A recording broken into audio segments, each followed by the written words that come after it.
accountability. Call them to the place of prophetic fatherhood. Are you hearing the Lord concerning your family? Are you praying and receiving concerning what's going on with them? Before our seventh child was born, one day my wife was coming out in the driveway, and she just had her CD player on, and she was just praising the Lord. The Lord told her to cut it off and pray. She did exactly what she heard the Lord say. She drove all the way over to Harding Place. When she got on Harding Place, a drunk driver hit her. She's 7 months pregnant, and knocked her off of Harding Place into the tree and destroyed into some trees and destroyed our Suburban. I get the call from Southern Hills Hospital. When I arrive at Southern Hills Hospital, she says, "Honey, last night the Lord gave me a dream. I was in the back of an ambulance." He said, "Before I drove out of the driveway today, he told me to cut my radio off and pray." Now, because her husband covers her, she is able to hear and discern. She could have been dead, and my seventh child could have been dead today. But she is covered by her husband. And our children are covered by their father. Every husband needs to cover his wife. He needs to cover his children. But he has to walk with God in communion, in prayer, and hear God to be able to do that. Now, as we grow in the Lord, he tells us to expand our tent peg. And that's why you saw that Hannah took Samuel to Eli, and Samuel grew up in the care of Eli. Eli didn't know how to hear Samuel didn't know how to hear the Lord. The Lord called Samuel. And who told Samuel it was the Lord? It was Eli. He said, the next time the Lord called you, say, "Here I am." All right. Well, see, he had a mentor, a father, to teach him the way of the Lord. Good. So if you don't have a boy to learn the way of the Lord, if you don't have a father to teach the boy the way of the Lord, what's going to happen to that boy?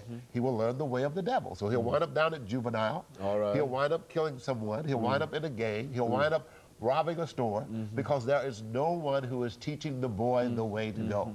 And that is why we started the Family Foundation Fund, to begin this process. We recruit surrogate fathers who are willing to step beyond their own family. They bring the boy into their family on weekends. He visits their home, stays over with them. He has an opportunity to learn how to fix a car or mow grass or wash windows, whatever the surrogate father is doing, that boy does. In the course of the years that he's in the program, you'll find that the surrogate father and that boy begin to bond. One of my surrogate sons had just left for the military. When he went to sign up, he asked me, he said, "I need to talk with you." We got together for lunch. We sat down and talked. And then he went to sign up 3 or 4 weeks after that. After he signed up, he called me and he says, "Mr. Odie, I've signed up today." He said, they're going to swear me in about 2 weeks. I said, "Okay, well, we want you over to the house for dinner." Now, this particular surrogate son, he's white, and it's obvious that I'm black. When I went to the swearing-in ceremony, he was back in the area where they swear them in.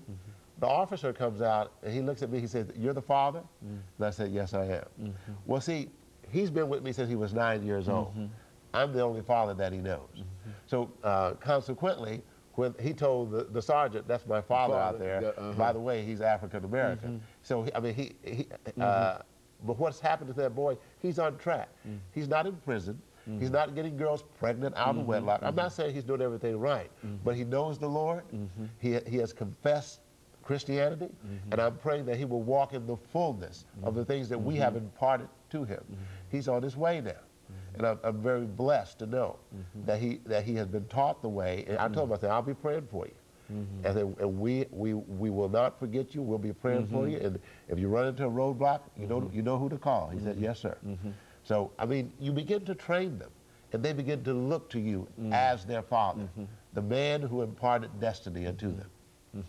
And of course, Mr. Kirk, let me thank you over the last half minute that we have here for bringing us that excellent information about Family Foundation Fund. As a matter of fact, it's much more than simply Family Foundation Fund. I think it's sort of deceptive in terms of what we've been talking about, because essentially you're calling to task a large number of individuals who do have the ability to take on that responsibility that you're talking about. And I think that just to hear that stated over and over again, as we've stated that today, I think that that's encouraging and hopefully some of our audience will be encouraged to become involved in what you're doing. And of course, let me encourage our audience to tune in again next week for another informative edition of Comments.